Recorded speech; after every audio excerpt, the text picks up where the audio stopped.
What is God's plan for my life? Now, there's a simpler answer to this question, and there's a more complicated one. So let's start with the simpler one. Overall, God's plan for mankind is essentially the same. Matthew chapter 22, verses 37 to 40, Jesus said to him, "You should love the Lord your God with all your heart, with all your soul, and with all your mind. This is the first and great commandment, and the second is like it. You shall love your neighbor as yourself.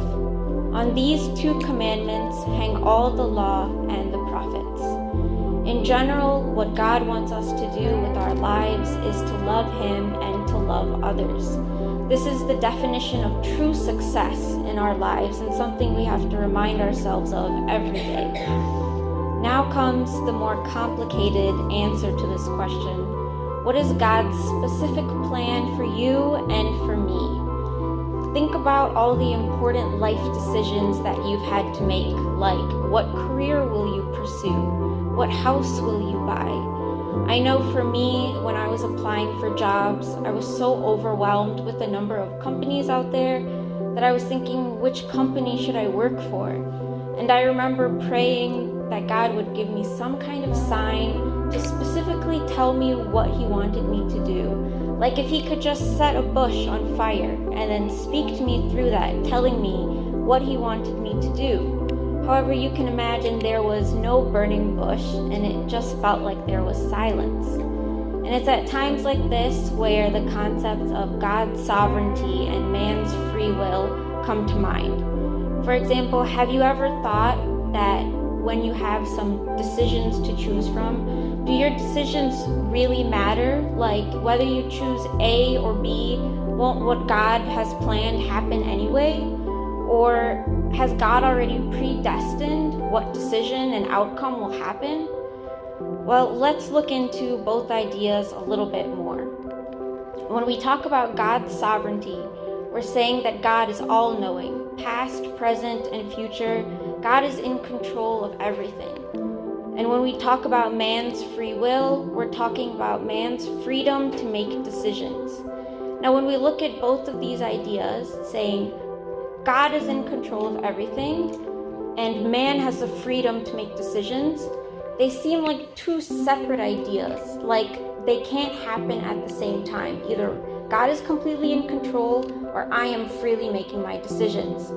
But what the Bible teaches us is actually that both are true. Proverbs 16 verse 9 says, "A man's heart plans his way, but the Lord directs his steps." This means that man has the freedom to make our decisions, to make our plans. God is not controlling what we are deciding. And also, our decisions have consequences. So it really does matter what decision you make. But ultimately, God is in control.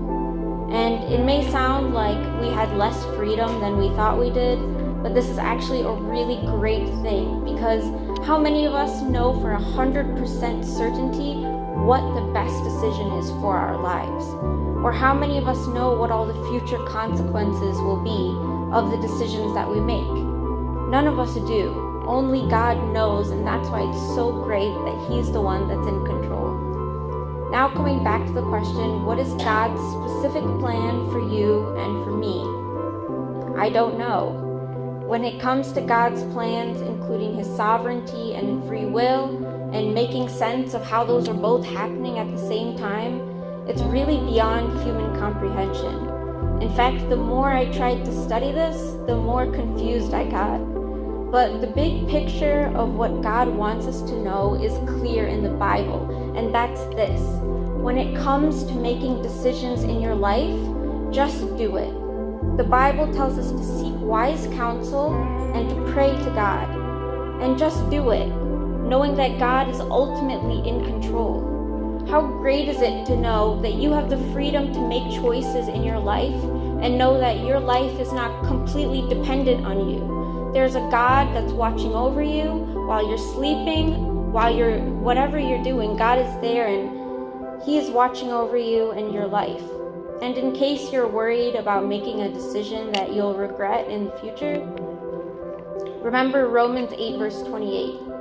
And we know that all things work together for good to those who love God, to those who are called according to his purpose.